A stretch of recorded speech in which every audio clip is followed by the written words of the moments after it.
Iran ने cease fire के लिए, पीस के लिए, शांति के लिए 3 बड़ी शर्तें अमेरिका के सामने रख दी है। ईरान कहता है कि हमारे ऊपर हमला नहीं होगा। लेबनान में कौन है दोस्तों?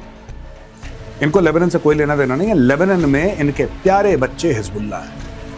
हिजबुल्लाह के ऊपर हमला नहीं होगा, यानी कि आप कंप्लीट सीज फायर और पीस करवाइए। जब पहली शर्त कंप्लीट हो जाएगी तब दूसरी शर्त होगी हॉर्मुज की, जिसमें ईरान जो है हॉर्मुज का ब्लॉकेड खोल देगा और यूएस का ब्लॉकेड जो है वो यूएस को खोलना पड़ेगा, जो कि गल्फ ऑफ ओमान में है। ये बार बार ईरान से ये बात आ रही है कि पाकिस्तान ऑनेस्ट नहीं है, पाकिस्तान ईमानदार नहीं है, पाकिस्तान का एजेंडा है। और पाकिस्तान का एजेंडा वही एजेंडा है जो डोनाल्ड ट्रंप का एजेंडा है। 3000 कंटेनर कराची पोर्ट पे बैठे, हमने डिस्कस करा था। 3000 कंटेनर कराची पोर्ट पे आज की तारीख में हैं। क्या है इन कंटेनर्स के अंदर किसी को नहीं पता।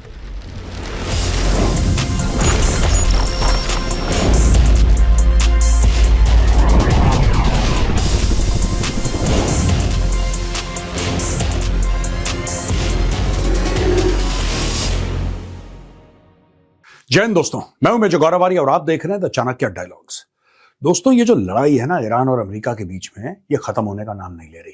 आप कहेंगे मेजर साहब सीज फायर चल रहा है, फिर आप ये कैसे कह सकते हैं कि लड़ाई खत्म होने का नाम नहीं ले रही? बात ये है, ये जो शर्तें एक दूसरे पे डाल रहे हैं कि अगर तुमने ये नहीं करा तो फिर हम ये नहीं करेंगे, अगर तुम चाहते हो हम ये करें तो तुम पहले वो करो।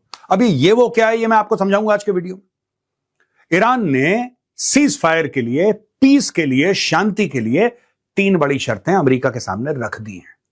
और इस वक्त जब हम रिकॉर्ड कर रहे हैं, ये आरएचआई साहब जो फॉरेन मिनिस्टर हैं, he is on his way to Russia, में भी पहुंच भी गए होंगे। तो चलिए ये समझते हैं कि ईरान ने बोला क्या है यूएस से। Iran offers US deal to reopen strait but postpone nuclear talks.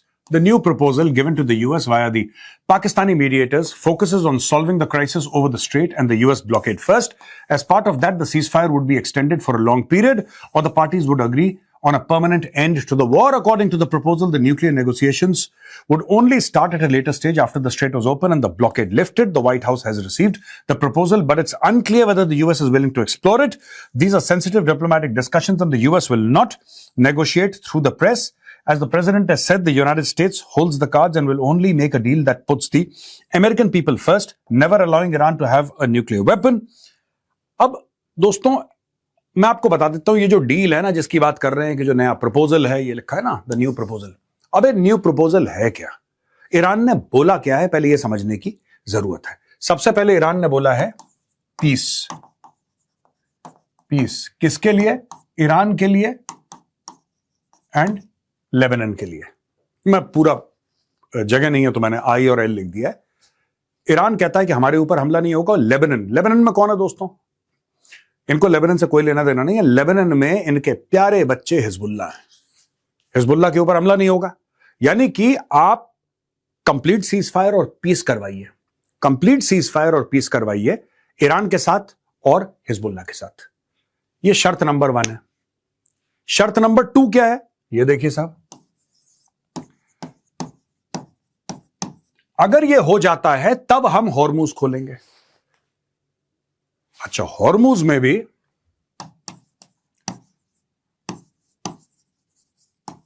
US blockade है, तो ये दोनों एक साथ लिफ्ट होंगी। अगर पहली शर्त आपने मान ली, आपने शांति स्थापित कर दी, आपने वादा करा कि आप ईरान के ऊपर, लेबनान के ऊपर हमला नहीं करेंगे, उसके बाद जब पहली शर्त कंप्लीट हो जाएगी तब दूसरी शर्त होगी हॉर्मुज की, जिसमें ईरान जो है हॉर्मुज का ब्लॉकेड खोल देगा और यूएस का ब्लॉकेड जो है वो यूएस को खोलना पड़ेगा, जो कि गल्फ ऑफ ओमान में है।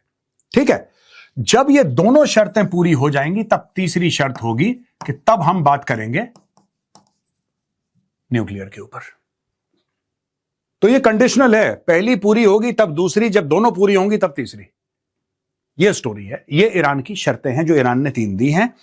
यहां पे यूएस का फिर कहना है कि we hold all the cards और हम ऐसी कोई चीज नहीं करेंगे जो अमेरिकन के खिलाफ है, अमेरिकन पब्लिक के खिलाफ है, वगैरह वगैरह। दोनों ने एक साइड पकड़ ली है। तो ये दोस्तों, ये ईरान का ऑफर है। रॉयटर्स का कहना है, Trump says Iran can phone if it wants to talk, Iranian minister heads to Russia. President Donald Trump said on Sunday Iran could telephone if it wants to negotiate an end to the 2-month war and stressed it can never have a nuclear weapon after Tehran said the US should remove obstacles to a deal, including its blockade of Iran's ports. Hopes of reviving peace efforts receded on Saturday when Trump scrapped a visit to Islamabad by his envoys Steve Witkoff and Jared Kushner. If they want to talk, they can come to us. ये इसने लिखा है ना. I just cancelled the trip of my representatives going to Islamabad to meet with the Iranians. Too much time wasted on traveling, too much work. Besides which, there is tremendous infighting and confusion within their leadership. Nobody knows who is in charge, including them. Trump बार बार ये कह रहा है कि Iran के अंदर बड़ा कंफ्यूजन है, ईरानियों को यह नहीं पता है कि हुज इन चार्ज, और ये काफी हद तक सच बोल रहा है डोनाल्ड ट्रंप. काफी हद तक. I am not saying he is 100% correct, but yes, there is a very strong and a very vicious power struggle that is happening in Tehran right now. Iran को कौन कंट्रोल करेगा? Who will control Iran? ये है बात. असली मुद्दा ये है. तो इनको ऐसा लगता है, अमेरिकन को ऐसा लगता है, to some extent even Pakistanis are feeling that whom do you talk to inside Iran? आप ईरान के अंदर बात किससे करेंगे? क्योंकि आपसे बात कर कौन रहा है? पाकिस्तान में कौन सा डेलीगेशन? अमेरिकन डेलीगेशन आया और इरानियन डेलीगेशन आया. ठीक है. इरानियन डेलीगेशन के जो मेंबर हैं, जैसे कि सैयद अब्बास अरेक्ची जो उनके फॉरेन मिनिस्टर हैं, या एमबी गालिबाफ जो उनके पार्लियामेंट के जो स्पीकर हैं, अगर ये दोनों आ गए और ये दोनों कोई कमिटमेंट दे देते हैं कि चलो अच्छा हम ऐसा कर लेते हैं, ऐसा कर लेते हैं, you know, will do this, फिर क्या होगा नेक्स्ट स्टेप पे? क्योंकि वहां पे यानी कि तेहरान में जो बैठे लोग हैं, जो आईआरजीसी के जनरल्स हैं, हु आर कंट्रोलिंग एवरीथिंग, जो कि मुश्तबा खमेनाई को रिपोर्ट करते हैं, वो तो मानते नहीं, इनको कुछ समझते ही नहीं है. तो अब ये कह रहे हैं कि who is in charge including them, nobody knows. US कह रहा है कि हमें भी नहीं पता और उनको खुद नहीं पता कि उनका बॉस कौन है. ये बिल्कुल जिसको कहते हैं कि ऑटो पायलट पे मुल्क चल रहा है अभी. यहां पे सैयद अब्बास अरेक्ची ये कहते हैं, appreciative of my gracious host in Oman, important discussions on bilateral matters and regional developments. अब ये कह रहे हैं कि as only Hormuz littoral states, our focus includes way to ensure safe transit, that is to benefit all of the dear neighbors in the world. तो ये जो littoral states की बात कर रहे हैं, because actually state of Hormuz में दोस्तों दो देश हैं जो कि स्टेट ऑफ हॉर्मुज के वाटर को शेयर करते हैं. एक ओमान है और एक ईरान है, और बीच में इंटरनेशनल वाटर भी है. तो इसीलिए now they are reaching out, because देखिए ना, ये कि ईरान अपनी मर्जी से स्टेट ऑफ हॉर्मुज बंद कर दे, कोई ज्यादा लंबे समय तक अलाउ नहीं करेगा. फिर ईरान के ऊपर भारी मिलिट्री एक्शन होना है, ये होना है. तो ईरान की भी मजबूरी है कि डिप्लोमेटिक गुंजाइश छोड़ दे इसमें. क्योंकि अगर आप ये कह रहे हैं कि बहरीन की, कतर की, सऊदी अरब की, कुछ हद तक ओमान की, यूएई की, इन सारे के सारे देशों की जो किस्मत है, ये आप ईरान के हाथ में पकड़ा दोगे तो nobody will tolerate, nobody will. Iraq का तेल कहां से जाता है? चलो, Iraq is pretty much influenced by Iran, but उसके अलावा बता दो, ये जितने भी ऑयल रिच मुस्लिम स्टेट्स हैं, इसका मतलब आपने उनकी किस्मत पकड़ा दी ईरान के हाथ में. ईरान की जब मर्जी है दंदनाते स्टेट ऑफ हॉर्मुज बंद कर दे, नोबडी विल अलाउ दिस. कोई अलाउ नहीं करेगा इसको. अब दोस्तों, ये रिपोर्ट है टाइम्स ऑफ इंडिया की, और ये इब्राहिम रज़े ये लिख भी रहे हैं यहां पे, इनका ट्वीट भी है, which is been translated from Persian language. ये धीरे धीरे ईरान के अंदर से आवाजें आना शुरू हो गया कि यार ये जो पाकिस्तान कर रहा है गड़बड़ कर रहा है. कभी आप इनको देखते हैं कोई लेक्चर दे रहा है, कोई टॉक दे रहा है, कभी आप सोशल मीडिया पे देखते हैं, कभी आप इनकी मेन स्ट्रीम टेलीविजन पे देखते हैं जो कि स्टेट कंट्रोल्ड है, वहां से ये आवाजें आ रही हैं. और आवाजें हैं क्या? देखिए साहब, Pakistan is a good friend and neighbour of hours, but it is not a suitable intermediary for negotiation and lacks the necessary credibility for mediation. They always take Trump's interests into account and do not say a word against the Americans' wishes. For example, they are unwilling to tell the world that America first accepted Pakistan's proposal, but then went back on its word. They do not say that the Americans had commitments regarding the issue of Lebanon or the blocked assets, but failed to fulfill them. A mediator must be impartial, not always leaning to one side. यही चीज है. ये बार बार Iran से ये बात आ रही है कि पाकिस्तान ऑनेस्ट नहीं है, पाकिस्तान ईमानदार नहीं है, पाकिस्तान का एजेंडा है, और पाकिस्तान का एजेंडा वही एजेंडा है जो डोनाल्ड ट्रंप का एजेंडा है. ये कह रहे हैं ईरानी. Not a suitable mediator. Iran accuses Pakistan of bias towards US, says it went back on its word. Amid ongoing efforts to land a deal between the United States and Iran, an Iranian MP on Sunday cast serious doubts on Pakistan's ability to act as a mediator, claiming Islamabad always takes US President Donald Trump's interests into account and does not speak against the Americans. कैसे बात करेंगे against the Americans? पैसा पकड़ रखा है. ये Iranian जो हैं, ये भी जो बात कर रहे हैं ना, अब मुझे एक बात समझ में नहीं आई कि ये ऐसी बातें कर क्यों रहे हैं. Why are you talking like this? That the Pakistanis always take Donald. Whose side are they supposed to take? I mean, the Americans have given them money. America के बिना आशीर्वाद के उनको वर्ल्ड बैंक पैसा नहीं देगा, एशियन डेवलपमेंट बैंक पैसा नहीं देगा, IMF उनको पैसा नहीं देगा. उनका सब कुछ बंद हो जाएगा। जो पाकिस्तान की दुकान है वो अमेरिका के आशीर्वाद से चल रही है। तो ईरानियों का यह कहना कि साहब इनको ऐसा नहीं करना चाहिए, a mediator must always be impartial. Impartial? Pakistan कब से इम्पार्शियल होने लगा? पाकिस्तान कब से? पाकिस्तान को सेलेक्ट किसने करा? डोनाल्ड ट्रंप ने, कि इस्लामाबाद में टॉक्स होंगी। किसका आइडिया था? डोनाल्ड ट्रंप का। यह आइडिया क्यों था? यह इसलिए था बिकॉज द अमेरिकन फेल्ट कि एक मुल्क है पूरा जिसमें स्पाइन नहीं है, जिसमें रीढ़ की हड्डी नहीं है, जिसको जैसा बोलेंगे वैसा मुड़ जाएगा। ये जो ईरानी कह रहा है, मैं इसके पीछे की आपको बात बताता हूं, ठीक है ना। या आप अपने स्क्रीन पे देखिए ट्वीट। शहबाज शरीफ कहता है कि लेबनान में भी शांति होगी, ceasefire will extend to Lebanon. ठीक है, शहबाज शरीफ। ये शहबाज शरीफ को किसने बोला है? अपनी मर्जी से तो लिखेगा नहीं, ये तो बच्चा डिक्टेशन लेता है अमेरिकन से। तो अमेरिकन ने पहले पाकिस्तान को यह बोला कि साहब ऐसा है कि लेबनान में भी है। इसने ट्वीट कर दिया, क्योंकि ये बड़े खुश हो जाते हैं ट्वीट में, तो ये मास्टर है पाकिस्तानी की। जैसे ही आया फट से उसने ट्विटर पर डाल दिया, हम जीत गए, हम जीत गए, देखो अब शांति हमने कर दी, अमन कर दिया। पाकिस्तानी खुश हो गए। खुश होने के बाद क्या हुआ कि अमेरिकन ने बोला भागो यहां से, हम नहीं मानते। क्योंकि वहां से इजराइल ने भी तो कुछ बोला होगा कि साहब ऐसा है कि लेबनान वो मिसाइल फायर कर रहे हैं, आप लोग कह रहे हैं हम चुप रहे हैं, यहां पे ठोक देंगे हम उनको। पाकिस्तान के ट्वीट करने के बाद कि सब कुछ शांति, मतलब सब कुछ हो गया है, सब कुछ सॉर्ट आउट हो गया है और पाकिस्तान बिल्कुल डिप्लोमेटिक वर्ल्ड के टॉप पे पहुंच गया है और इंडिया को पीछे छोड़ दिया। इजराइल पहले घुस गया था लेबनान के अंदर, अब उसने वो 10 किलोमीटर वाली पट्टी भी अपने अंडर कर ली। बोला लो, ये है शांति वार्ता करवाई तुमने, ये तुमने पीस टॉक्स करवाए। अमेरिकन ने कमिटमेंट, यही तो कह रहा है, अमेरिकन ने बोला पाकिस्तानियों को कि हम कर देंगे, डोंट वरी। पाकिस्तानियों ने जैसे ट्वीट करा, सबके सामने वो लेकर आए, चुपचाप से अमेरिकन अपने वादे से पीछे हो गए, क्योंकि वहां पे नेतन्याहू ने फोन करा डोनाल्ड ट्रंप को कि बॉस ये क्या चक्कर है, what are you saying, do you think we'll agree to this, you think we'll keep quiet if the Hezbollah keeps on firing rockets towards us? Not at all, anybody attacks Israel we will respond. अब पाकिस्तानी बीच में confused, अब ये American से जाके बोल नहीं सकते, हिम्मत नहीं भाई, पैसे ले रखे हैं आपने, हिम्मत कहां से होगी? कैन शहबाज शरीफ और Asim Munir, forget about Shahbaz Sharif, is not important, Asim Munir, can Asim Munir tell Donald Trump कि सर आपने तो बोला था लेबनान में शांति हो जाएगी, फिर आपने क्यों मुझे बोला कि नहीं लेबनान की तो बात ही नहीं हुई, जबकि आपने लेबनान की बात करी थी? ये हिम्मत नहीं है। और ये हिम्मत इसलिए नहीं है दोस्तों क्योंकि आपने, यानी कि पाकिस्तान की बात कर रहा हूं, पाकिस्तान ने पैसे पकड़ रखे हैं।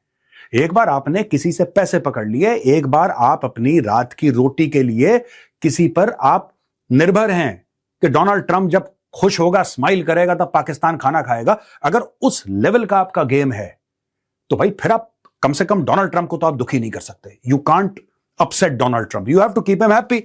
ये देखिए साहब, in a post on X, Dashtistan representative and spokesperson for Iran's National Security and Foreign Policy Commission, Ibrahim Rezai, said a mediator must be impartial and should not lean to one side. This comes as Iran's Foreign Minister Abbas Araghchi made frequent visits to Islamabad to keep negotiations alive despite uncertainty. Abbas Araghchi met Pakistan Army Chief Asim Munir to discuss the conflict and possible pathways forward. अब ये बात यहां पे चल रही है। ईरानी कह रहे हैं कि ये जो पूरा मामला है पाकिस्तान के बस का नहीं है। मैं डे वन से कह रहा हूं पाकिस्तान के बस का नहीं है। पाकिस्तान के पास ना कोई एक्सपीरियंस है, ठीक है ना। Pakistan does not have the experience for this, requires a great deal of diplomatic heft. This is something I am telling you, this typically this kind of peace deal or ceasefire should have been done by Qatar. These are the people who have the diplomatic credentials to pull this off, not Pakistan. I think even Oman can do a great job. There is no doubt about it. Oman can do it. Qatar is the country with that kind of influence, with that kind of respect, that can actually tell the Americans and can tell the Iranians that please come, let's sit on the table. यहां पे तो आसिम मुनीर सिर्फ dictation ले रहा है ना भाई, अपने माई बाप डोनाल्ड ट्रंप से वो सिर्फ डिक्टेशन ले रहा है कि सर मालिक बताइए क्या बोलना है ईरानियों को। अच्छा ये ठीक है, फिर जाके ईरानियों पे प्रेशर डालता है, तो ये फिर चिढ़ते हैं लोग ईरानी, फिर ये कहते हैं यार कि आप तो अमेरिकन की side, mediator must remain impartial, not always leaning to one side. आप लीन कर रहे हैं, आप उनकी तरफदारी कर रहे हैं। ईरान के अंदर पाकिस्तान के खिलाफ अब धीरे धीरे गुस्सा बढ़ रहा है। पाकिस्तान का अखबार है डॉन कहता है कि Pakistan notifies 6 land routes for transportation of goods to Iran amid blockade of Hormuz. तो पाकिस्तान ने 6 रूट्स नोटिफाई कर लिए हैं। ये कराची से लेकर पसनी के थ्रू गब्द, कराची पोर्ट कासिम, ये तफ्तान, ये गवादर तुर्बत से लेकर बिल्कुल एंड में जाके ताफ्तान, गवादर से लेकर फिर ये ताफ्तान और कराची से लेकर गब्द, ये सारी की सारी जो ये रूट हैं, ये 5-6 रूट्स उन्होंने बता दी हैं, और ये गवादर गब्द का एक और है। तो all these are routes, alternate routes. हमने बताया था आपको कि 3,000 कंटेनर कराची पोर्ट पे बैठे हैं, हमने डिस्कस करा था। 3,000 कंटेनर कराची पोर्ट पे आज की तारीख में हैं। क्या है इन कंटेनर्स के अंदर, किसी को नहीं पता। Nobody knows what's inside the containers. ये कब आए, क्या हुआ, there is no transparency, you don't know. Maybe they have weapons, maybe they have food, you don't know. But now Pakistan is saying that we will send them to Iran through the land route. तो ये land route से भेजा जा रहा है। Somebody should keep an eye on what the Pakistanis are doing. They have this habit of playing both the sides and they call it diplomacy. This is basically deception. This is deceit, right? But that is Pakistani diplomacy for you. They'll take the money from Americans. They'll betray the Americans. They'll take something from the Iranians, betray the Iranians. In the past, they've done it to the Afghans. They've done it to the Americans. They've done it to everybody whom they come in contact with. I think this needs to be checked. These 3,000, containers which are going from Pakistan to Iran, what do they actually contain? और दोस्तों, आखिरी खबर है Donald Trump के बारे में। बड़ा ये एक अमेरिका में बहस हो रही है इसके बारे में कि डोनाल्ड ट्रंप और उसकी administration, they are not being absolutely open about it, they are not being candid, they are not being transparent. भाई, आपका नुकसान कितना हुआ है बताइए।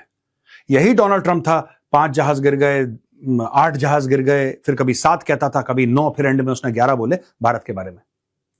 सब फर्जीवाड़ा, सब फर्जीवाड़ा, खुद अपने मन से बना के कुछ भी, क्योंकि कोई इसको रोकने वाला नहीं था। अब कुछ बोलो तो मुंह सुझा लेता है अपना। अब मैं डोनाल्ड ट्रंप से कहता हूं कि सर, वो भारत के जहाज आपने बहुत गिन लिए।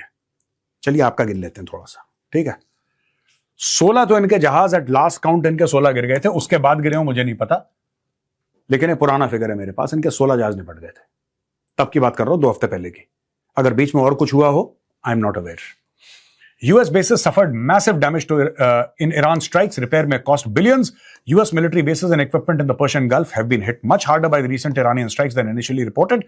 According to several US officials and people familiar with the situation, the extent of the destruction is much greater than what has been publicly shared so far, and the repair is expected to cost billions of dollars.